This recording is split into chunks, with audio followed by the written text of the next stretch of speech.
ओम शांति। आज 11 मार्च 2022 की मीठी मुरली सार की मीठी सी मंथन। बाबा ने कहा, मीठे बच्चे, यह तुम्हारा अंतिम जन्म है, इसलिए विकारों का संन्यास करो।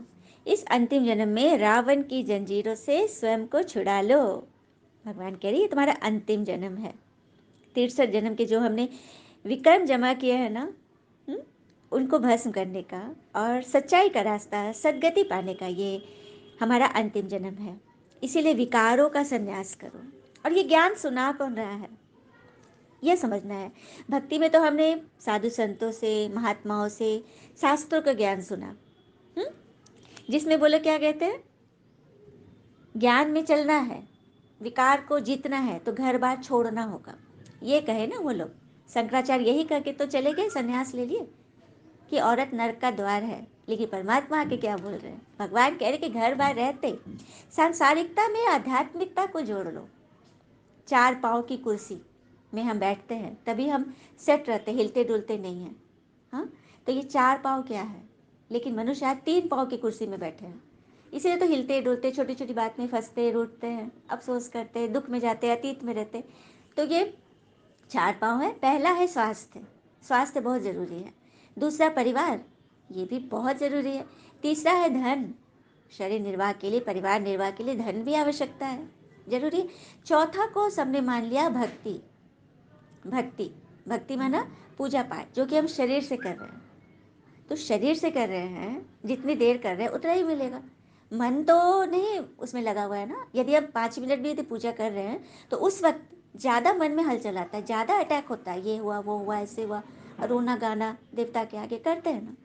तो ये है भक्ति। भक्ति में पुकारना, याद करना। तो ये चौथा पाँव नहीं है। चौथा पाँव है आध्यात्मिकता। आध्यात्मिकता अर्थात अध्यात्म का अर्थ ही है आत्मा का अध्ययन। अपनी आत्मा को जानो, आत्मा जो डिस्चार्ज हो गई उसको चार्ज करो, उसके बाद भक्ति करो। सच बात है, ये मुझे आत्मा का अनुभव है। क्योंकि मेरा परिवार, जिस मेरा जो बचपन जिस परिवार में पला, वहाँ भक्ति के कड़े कड़े नियम नहीं होते थे। हाँ, कलश बैठना या छठ इतवार नहीं होता था। तो मुझे आत्मा ने नहीं सीखे ये संस्कार। और फिर विवाह के बाद पूरा कड़ा भक्ति मार्ग की। तो जब मुझे पता ही नहीं था तो मैं कैसे करती, जो भी करती थी बस नियम से। किसी को जो देखा ऐसे फूल चढ़ाना, ऐसे ये करना, ऐसे दीप जलाना, बस कर दिया वापस। क्योंकि पता नहीं था, ज्ञान नहीं था। लेकिन जब अब ज्ञान अच्छी रीति समझ में आ गया, ये देवी देवताओं की बायोग्राफी पता चल गई कि ये लोग कौन है, इनको बनाने वाला कौन है, किस प्रकार से हम सिर्फ इनकी महिमा नहीं गाए, इनके जैसा महिमा लायक बने। जब ये ज्ञान से, जब ज्ञान चक्षु खुल गए, उसके बाद देखिए अब पूजा पाठ हर एक चीज़ में मन लगता है। जिसमें भी मन लगा दो वहाँ से तन मन धन सब जुड़ जाता है। एकाग्रता आ गई ना, तो कितनी बड़ी बात है। तो ये बात सिवाय परमात्मा के कौन समझा सकता है। तो ये 4 पाँव की कुर्सी पर हम बैठेंगे। फिर से रिपीट करती हूँ, धन, ये स्वास्थ्य है, परिवार है, धन है और अध्यात्म है। ये 4 पाँव की कुर्सी पे जो बैठ गया वो कभी डगमग नहीं करेगा। हाँ, परिस्थिति आएगी, थोड़ा सा हिलेंगे, लेकिन फिर जम कर बैठ जाएंगे। क्योंकि भगवान कहते हैं ना, माया तूफान लाती है तो फिर मेरा पाठ शुरू होता है, मैं तुम्हें तोहफा देता हूँ।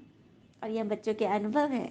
इसलिए भगवान कह रहे कि घर बार का संन्यास नहीं, हाँ, विकारों का संन्यास करो। तुम्हारे अंदर जो 5 विकार है ना, काम, क्रोध, लोभ, मोह, अहंकार, ईर्ष्या, आलस्य, उसके काफी नाते, ये तो 5 मुख्य हो गए, मेन मेन द्वार है। इस द्वार के अंदर, क्रोध के अंदर जाओगे तो उसके अंदर चिड़चिड़ापन है, खिटपिट है, मतलब काफ़ी सारी चीज़ें, एनवायरनेस है, अवॉइडनेस है, जितनी भी चीज़ें, जो चीज़ें हमें फंसा रही है वो सब इस द्वार में जाएगा। अब मोह में, मोह में क्या आएगा, दर्द में है, चिंता में। हाँ, ये सब मोह के द्वार है। काम विकार तो पता ही है, काम सिर्फ काम वासना नहीं, कामना, किसी व्यक्ति से मान शान की इच्छा भी काम विकार है।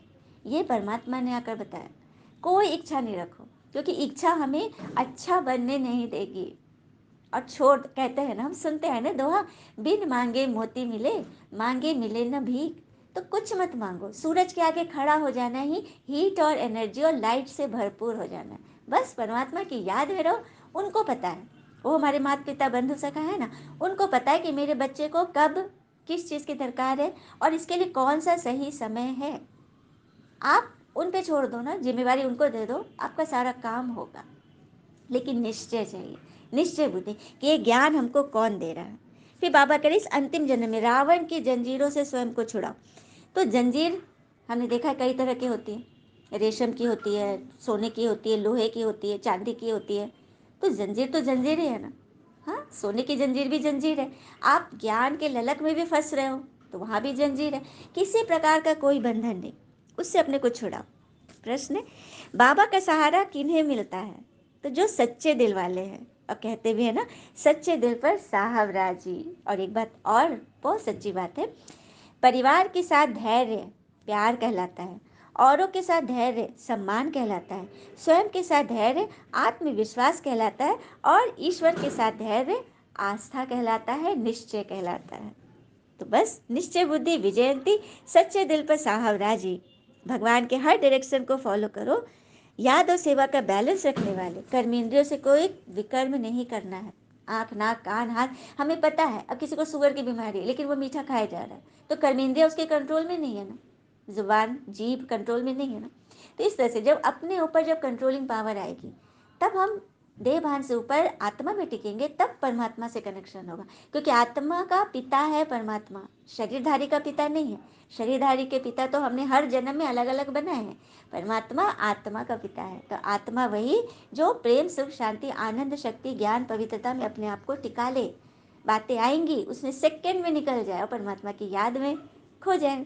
तो ये है सहारा, उन्हीं को मिलता है। धारणा है, इस पुरानी दुनिया व पुराने विकारी स्वभाव संस्कार से अलग हट जाओ, दैवी गुण धारण करो। पुराने विकारी स्वभाव है ना, जो हमको फंसा रहे हैं, जिस बात में हम दर्द में जा रहे हैं, क्वेश्चन में आ रहे हैं, हलचल में आ रहे हैं, मन मूंझ रहा है, मूड ऑफ हो रहा है, ये सब पुराने विकारी स्वभाव संस्कार है।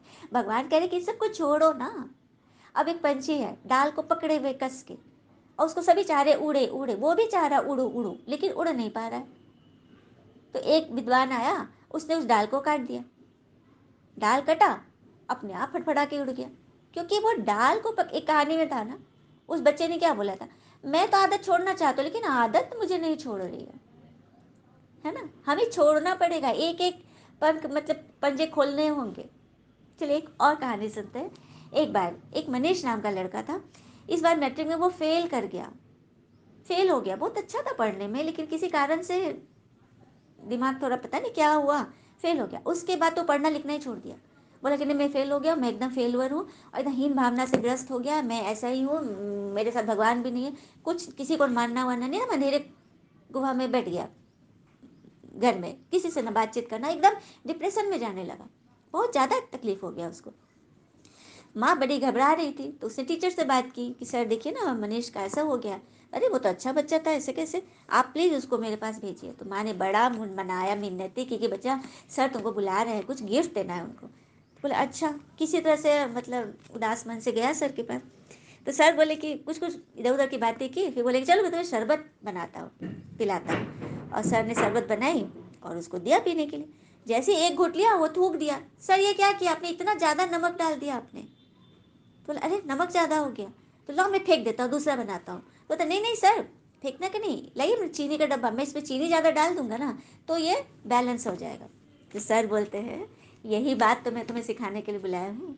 चलो मान लिए तुम्हारे जीवन में एक फेलवर हुआ, तुम अभी फेल किए, पर तुम्हारे जीवन में नमक ज़्यादा हो गया, तो क्या करना, उसमें चीनी डालो, आगे से अच्छे से पढ़ो, जितने घंटा तुम खेलते कूदते थे अपनी आवर्स स्टडी आवर बढ़ाओ, चीनी डालो, अपने आप जीवन में सफलता मिल जाएगी। तो मनीष की आंखें एकदम खुल गई और एकदम खुश हो गया कि उसे एक रास्ता मिल गया।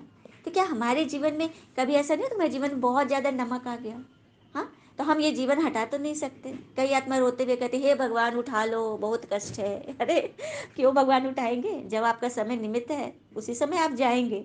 बस अपने जीवन में मिठास घोल लो, सबके प्रति अच्छा सोचो। अब चीनी कैसे डालेंगे, कोई जीवन कोई वस्तु तो नहीं है कि उठा के एक मुट्ठी और डाल लिया, हाँ, मुंह में खा लिए, नहीं। जीवन में मिठास अर्थात सबके प्रति शुभ भावना। कोई तो आपके साथ बुरा किया है उसको क्षमा करो, लेट गो करो, बातें हटाओ मन से, क्षमा करो, बातें करो, शुभ भावना, अपने मन चेहरा जो लटका हुआ है उसको खुशनुमा बनाओ। आपके चेहरे देखकर भी कोई आपसे बात करने आएगा, आपका लटका हुआ चेहरा देखकर लोग डरते हैं कि पता नहीं क्या सोच रहा है, हाँ, होता है ना, किसी का गंभीर चेहरा थोड़ा तेज चेहरा देख के थोड़ा घबराते हैं ना कि पता नहीं बोले डांट देगा क्या करेगा। उससे से अपना चेहरा इतना सरल और सहज बनाओ कि कोई आपको कोई आपसे घबराए नहीं। और कहते हैं ना कि गुणों के सहारे ही व्यक्ति सफल हो पाता है, मगर विनय और विवेक और साथ में ज्ञान हो तो शिखर छू जाता है ना। और एक बात और कहते हैं ना, क्या खूब लिखा है किसी ने, परखो तो कोई अपना नहीं और समझो तो कोई पराया नहीं। समझ जाओ कि हम सब एक है, एक पिता के बच्चे हैं, आपस में सब प्यारे हैं। वरदान है, पुराने संस्कार व मायावी संसार के आकर्षण से मुक्त रहने वाले सफलता मूर्त भव। पुराने संस्कार बस वही बात है, पुराने स्वभाव संस्कार जो आपको फंसा रही है, हा? जो चेहरा मूड ऑफ करा रही है, उनसे उनके आकर्षण से दूर देखो। एक बुरी चीज में आकर्षण है तो अच्छे में भी आकर्षण। कोई बहुत अच्छा है, दिन रात हम उसी का नाम जप रहे हैं, हाँ, तो अपने कर्म से हम विमुख हो गए ना, हम उसी को याद कर रहे हैं। देहधारी को नहीं याद करना है, याद करना है तो परमात्मा को, जिनकी याद से हमें शक्ति मिलेगी। ठीक है, परमात्मा की याद से उस आत्मा के लिए दुआ करो। अच्छा अच्छा सोचो, कोई आकर्षण में मत फंसो। तो ऐसे बच्चे के संकल्प व स्वप्न में भी कोई विकार आकर्षित न करेंगे। हाँ, किसी बात में क्या क्यों करके फंस जाना भी विकार है। जैसे रावण का एक सिर कटता था तो दूसरा खड़ा हो जाता था ना, सबको याद है ना रामायण का सीन। रावण का एक सिर राम जी काटते थे, दूसरा उग जाता था, लेकिन फिर उन्होंने जड़ को पकड़ा। नाभि में अमृत था ना, पता था ना। तो हम अपने विकारों के जड़ को पकड़े, उसको खत्म करें।